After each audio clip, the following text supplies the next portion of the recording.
Hi friends, welcome to my channel.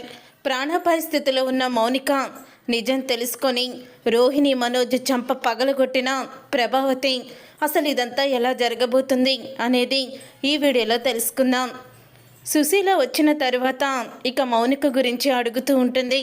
అప్పుడు ఇక బాలు అయితే ఆ రోజు ఇలా గొడవ జరిగింది నానమ్మ అంటూ జరిగిందంతా కూడా చెప్తాడు. మరి ఆ గొడవ జరిగాక మళ్ళీ మౌనిక ఫోన్ చేయలేదా అని అంటూ ఉంటే చేయలేదు, మౌనికకు ఫోన్ చేసినా ఫోన్ లిఫ్ట్ చేయడం లేదు అని అంటూ ఉంటాడు బాలు. అదేంటి బాలు అలా ఎలా వదిలేశారు, ఈరోజు నేను వెళ్ళి మౌనికని చూసొస్తాను అని అంటూ ఉంటుంది సుశీల. అప్పుడే ఇక బాలు అయితే నేను కూడా వస్తానమ్మా అని బాలు అయితే అంటూ ఉంటాడు. నువ్వు వద్దురా, వస్తే అక్కడ ఏదో ఒక గొడవ పెట్టుకుంటావు, మళ్ళీ ఎందుకు అని అంటూ ఉంటే నానమ్మ మీరు కూడా వద్దు, నేను ఆయన వెళ్తాము అని అంటూ ఉంటుంది మీనా అయితే. అప్పుడే ఇంకా సుశీల అయితే ఏంటి నువ్వు వాడు వెళ్తారా, అసలు వాడు వెళ్తే ఏదో ఒక గొడవ జరుగుద్దంటే మళ్ళీ వాడిని తీసుకెళ్తానంటావేంటి మీనా అని అంటూ ఉంటుంది సుశీల.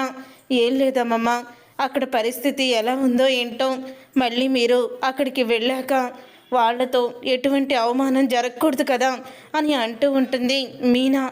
అప్పుడే ఇక అసలు ఏం జరిగింది మీనా, నువ్వేంటి ఎలా మాట్లాడుతున్నావు, వాళ్ళు నన్నెందుకు అవమానిస్తారు, నీకు ఏదో నిజం తెలుసు మౌనిక గురించి, నువ్వు దాచిపెడుతున్నావు అని అంటూ ఉంటుంది సుశీల. అప్పుడు ఇక బాలు అయితే ఏంటి మీనా ఏం జరిగింది అని అడుగుతూ ఉంటాడు. చెప్పు మీనా, నువ్వు నా దగ్గర కూడా ఏదో విషయాన్ని దాచిపెట్టావు అని అంటూ ఉంటే అప్పుడు ఇక మీనా అయితే మౌనిక అక్కడ సంతోషంగా లేదండి, పెళ్ళైన మరుసటి రోజు నుంచే వాడు మౌనికని చిత్రహింసలు పెడుతున్నాడు, మీ మీద కోపంతో నా మీద కోపంతో వాడు మౌనికని టార్చర్ పెడుతున్నాడు. మౌనిక అక్కడ సుఖంగా లేదని తెలిస్తే మనం ఎవరు ప్రశాంతంగా ఉండమని చెప్పి మన కుటుంబం మొత్తం కూడా బాధపడుతుందని, మానసికంగా మనల్ని దెబ్బ కొట్టాలని సంజయ్ ప్లాన్ చేశాడు. ఏ ఉద్దేశంతో అయితే మౌనికని పెళ్లి చేసుకున్నాడో మౌనికని అలాగే చిత్రహింసలు పెడుతున్నాడండి అని అంటూ మీనా అయితే చెప్తుంది. అప్పుడే ఇక అది విని ఒక్కసారి బాలు అయితే షాక్ అయిపోతూ ఉంటాడు.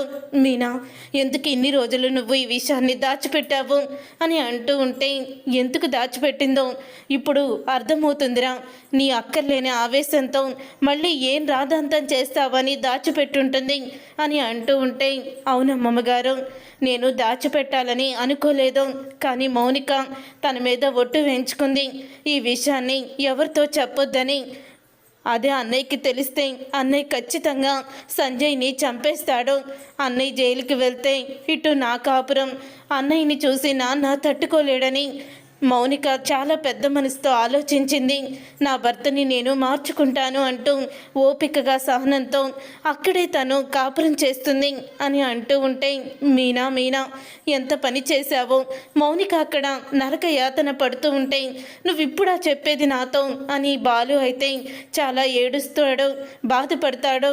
ఆ రోజు నేను చెప్తూనే ఉన్నాను కదా నానమ్మ, ఇదేదో ఇలాగే జరుగుద్దని, ఎవ్వరు నా మాట వినలేదు, కోటీశ్వర్లు కోటీశ్వర్లు అంటూ దాని గొంతు కోసింది మా అమ్మ అని అంటూ ఉంటాడు బాలు. పదమీనా వెంటనే వెళ్దాం పదా అని అంటూ ఉంటే రే ఆగిరా బాలు, నువ్విప్పుడు వెళ్దువు కానీ నాకొక మాట ఇవ్వు అని అంటూ ఉంటుంది సుశీల. అక్కడికి వెళ్ళాక సంజయ్ని కానీ వాళ్ళ నాన్నని కానీ కొట్టనని నాకు మాట ఇవ్వు అని అంటూ మాట తీసుకుంటుంది. ఇక సరే నానమ్మ, నేను వాళ్ళనైతే కొట్టను, కానీ అక్కడ మౌనిక పరిస్థితి ఏదైనా తేడాగా కనిపించాలి, వాళ్ళని మాత్రం నేను వదలను అని అంటూ బాలు అయితే చెప్తాడు. అమ్మ మీనా, నువ్వే బాలుని ఎలాగైనా సరే కంట్రోల్ చెయ్యాలమ్మా, లేకపోతే వీడు అసలు కంట్రోల్లో ఉండేటట్టు లేడు అని అంటూ ఉంటుంది. సుశీల అయితే నేను చూసుకుంటాను అమ్మమ్మగారు, మీరు కంగారు పడకండి అని మీనా అలాగే బాలు ఇద్దరు కూడా ఇక బయలుదేరుతూ ఉంటారు. ఇంతలో ఇక సంజయ్ అయితే ఒక అమ్మాయిని తీసుకొని ఇంటికైతే వస్తాడు. ఇక సంజయ్తో వచ్చిన అమ్మాయిని చూసి వాళ్ళ అమ్మ అడుగుతూ ఉంటుంది, ఎవరా ఈ అమ్మాయి అని అడుగుతూ ఉంటే తనే నా భార్య అని అంటూ ఉంటాడు. ఒక్కసారి ఇక మౌనిక వాళ్ళ అమ్మ ఇద్దరూ కూడా షాక్ అయిపోతూ ఉంటారు. ఏంటండి మీరు మాట్లాడేది, మరి నేనెవరిని, మీరు నా మెడలో తాళి కట్టారు, అయినా ఈ అమ్మాయి ఎవరో, నేనుండగా ఈ అమ్మాయిని భార్య అని పిలుస్తున్నారేంటి అని మౌనిక అడుగుతూ ఉంటుంది. ఈ అమ్మాయి నాకు కాబోయే భార్య, మేమిద్దరం ప్రేమించుకుంటున్నాము అని అంటూ ఉంటే, కాబోయే భార్య నేనుండగా మీకు ఇంకో కాబోయే భార్య ఎలా వస్తుంది అని మౌనిక అంటూ ఉంటుంది. ఎందుకంటే నువ్వు విడాకుల పత్రాల మీద సంతకం పెడతావు కదా, సంతకం పెట్టి నీ పుట్టింటికి వెళ్ళిపోతావు, వెళ్ళిపోయాక అప్పుడు నేను దీని మెళ్ళో తాళి కడతాను అని అంటూ ఉంటాడు సంజయ్. గొంతులో ప్రాణం ఉండగా నేను మీకు విడాకులు ఇవ్వను, ఇంకో పెళ్లి చేసుకొనివ్వను అని అంటూ ఉంటుంది మౌనిక. అప్పుడు ఇక సంజయ్ తల్లి అయితే, రే నీచుడా, ఇన్ని రోజులు నువ్వు ఏదో మౌనికని కష్టపెడుతూ ఉంటే వాళ్ళ అన్నయ్య మీద కోపంతో ఇలా చేస్తున్నావని అనుకున్నాను, కానీ నువ్వు ఇలాగా మరొక అమ్మాయిని ఇంటికి తీసుకొస్తావని అనుకోలేదు. మౌనికని ఇంట్లో ఉంచుకొని నువ్వు మరొక అమ్మాయిని తీసుకువచ్చి నా భార్య అంటే నేను కూడా ఒప్పుకుంటాననుకుంటున్నావా? నువ్వు బయటికి పోవే అని అంటూ ఉంటుంది సంజయ్ తల్లి. అప్పుడే నీలకంఠమైతే ఏంటి గొంతు లెగుస్తుంది అని అంటూ ఉంటాడు. ఏంటండి అన్యాయం, ఇంట్లో కోడల్ని పెట్టుకొని కొడుకు మరొక అమ్మాయిని తీసుకువచ్చి నేను పెళ్లి చేసుకోబోతున్నానంటే దానికేంటి అర్థం? మీరు దీన్ని సమర్థిస్తున్నారా? అసలు మీరు మనుషుల్లాగే ప్రవర్తిస్తున్నారా అని అంటూ ఉంటే అప్పుడే ఇక సంజయ్ తల్లిని నీలకంఠం కొడతాడు. ఇక మౌనిక అయితే, మావయ్య గారు అదే మీ కూతురైతే ఇలాగే వదిలేసేవారా? కనీసం మానవత్వం లేదా? ఒక ఆడదాన్ని ఆట వస్తువుగా చూస్తున్నారు మీరు అని అంటూ మౌనిక తిరగబడుతుంది. ఏంటే మా నాన్నని ఎదిరిస్తావా? నిన్ను ఊరికే వదిలిపెట్టనే అని అంటూ మౌనికని గట్టిగా ఒక తోపు తోస్తాడు. ఇక మౌనికని గట్టిగా తొయ్యడంతో మౌనిక గోడకెళ్ళి గుద్దుకుంటుంది. ఇక గోడకెళ్ళి గుద్దుకొని రక్తం వచ్చి అక్కడికక్కడే స్పృహ కోల్పోతుంది. అప్పుడే ఇక స్పృహ కోల్పోవడంతో అమ్మ మౌనిక ఏమైందమ్మా అంటూ సంజయ్ తల్లి దగ్గరికి వచ్చి చూసేసరికి, రే దుర్మార్గుడా, మౌనికని పొట్టను పెట్టుకున్నావా అని అంటూ ఉంటే, ఇరేంట్రా అలా తోసేసావు అని నీలకంఠం అంటూ ఉంటాడు. నన్ను ఎదిరిస్తే అలాగే ఉంటుంది నాన్న అని అంటూ ఉంటాడు సంజయ్. ఇంతలో బాలు మీనా రావడం చూసిన నీలకంఠం, రే ఇదే టయ్యానికి ఆ బాలు మీనా కూడా వస్తున్నారా? ఇప్పుడు కనుక మౌనికని ఇలా చూశారంటే ఖచ్చితంగా వాడు మనలిద్దరినీ చంపేస్తాడు. మౌనికని తీసుకువెళ్ళి బెడ్రూమ్లో దాచిపెట్టు అని అంటూ ఉంటాడు నీలకంఠం. అప్పుడే సంజయ్ మౌనికని బెడ్రూమ్లో పెడతాడు. ఇక సంజయ్ తల్లిని, నువ్వు నిజాన్ని బయట పెట్టావంటే నిన్ను కూడా చంపేస్తాను అని నీలకంఠం బెదిరిస్తూ ఉంటాడు. అప్పుడే ఇక బాలు మీనా లోపలికి వస్తారు. బాగున్నారా పిన్ని గారు అని అడుగుతూ ఉంటుంది మీనా. ఏంటి ఇలా వచ్చారు అని అంటూ ఉంటాడు నీలకంఠం.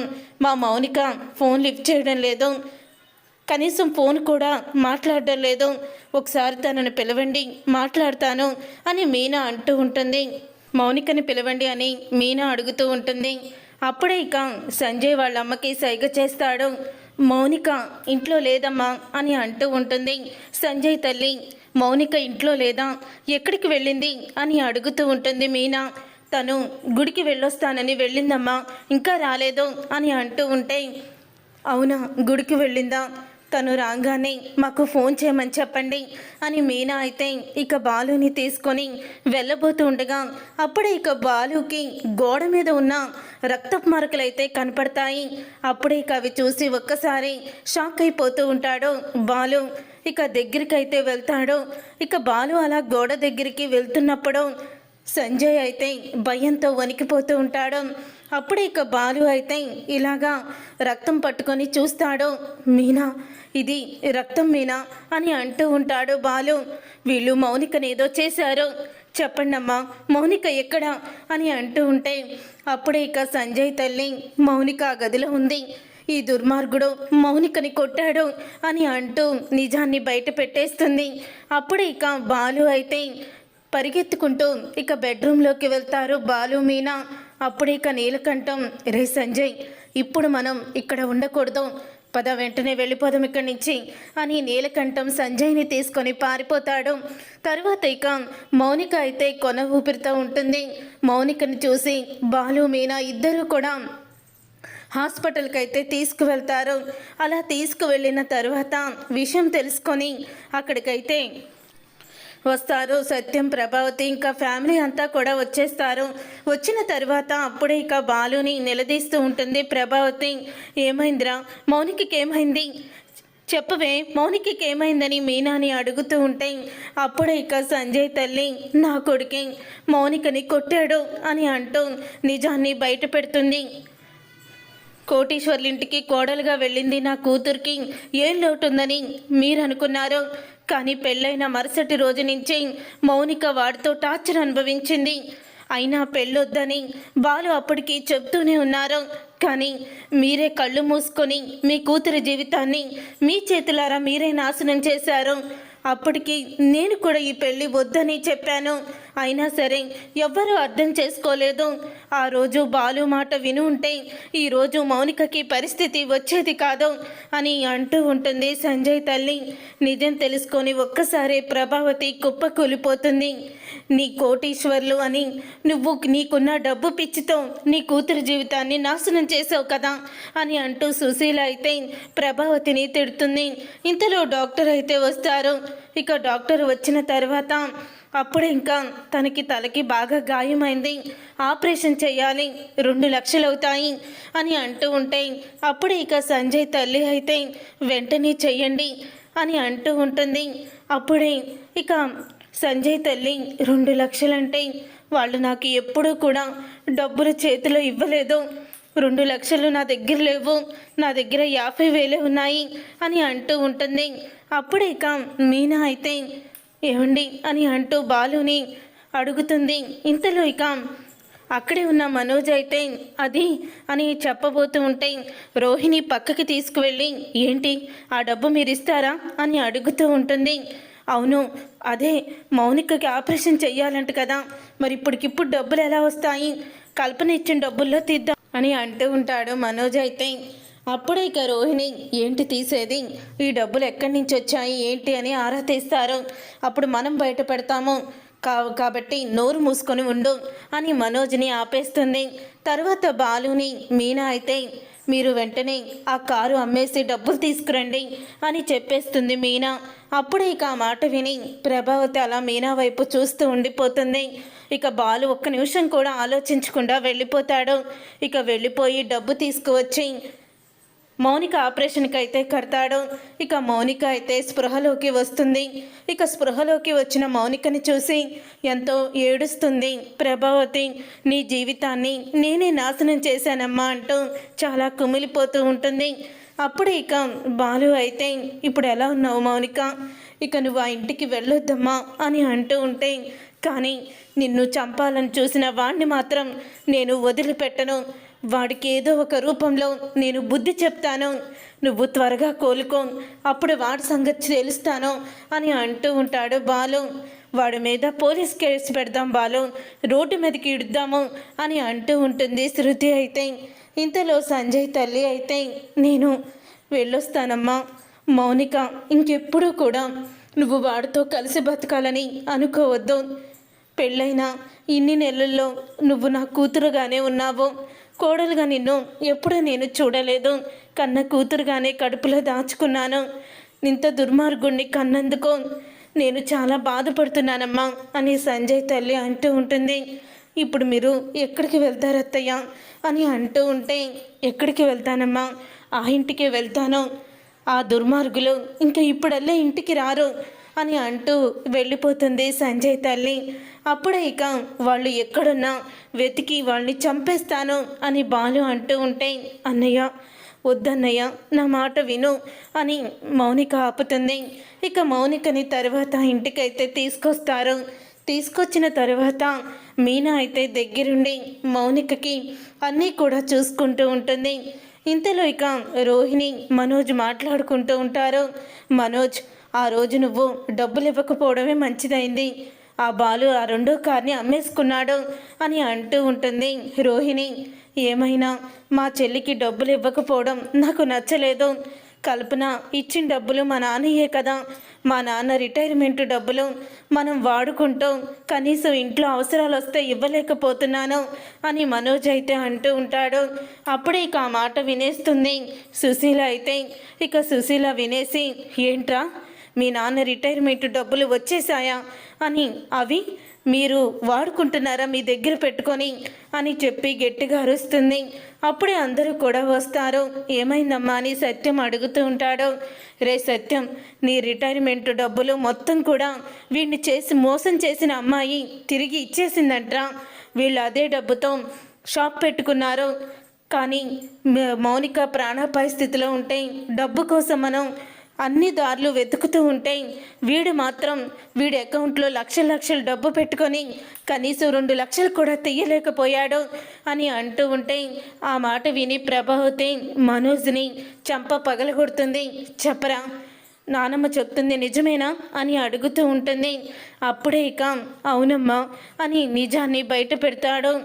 రోహిణియే అలా చెప్పమంది అని అనంగాల్ని అప్పుడే ఇక రోహిణి దగ్గరికి వెళ్ళి ఇన్ని రోజులు నా కోడలు చాలా గొప్పది, కోటీశ్వరరాలు, గొప్పింటి నుంచి వచ్చిందని నిన్ను చూసి మురిసిపోయాను కదే. ఈరోజు నా కూతురు చావు బతుకుల మధ్య ఉన్నా కూడా నువ్వు డబ్బు విషయం బయట పెట్టలేదంటే అసలు నువ్వు కోటీశ్వరరాలువేనా? నువ్వు అసలు మీ నాన్న అనేవాడు ఉన్నాడా చెప్పువే అంటూ రోహిణి చంప పగలగొడుతుంది. ఇన్ని రోజులు కుటుంబం కోసం మాటలు పడుతూ సహనంతో కాపురం చేస్తున్నా మీనాని ఎన్నో మాటలు అన్నాను. కానీ మీనా కాలి గోటికి కూడా నువ్వు సరిపోవే. మీనా అంటే మీనాలా ఉండాలి కోడలంటే అని ప్రభావతి అంటూ ఉంటుంది. అప్పుడే ఇక అది విని ఇక మీనా అయితే చాలా ఆనందపడుతూ ఉంటుంది. చూసారుగా ఫ్రెండ్స్, రాబోయే కథలో ఖచ్చితంగా ఇలాగే జరగబోతుంది. మరి ఇలాగే జరగాలని మీరైతే కోరుకుంటున్నారా?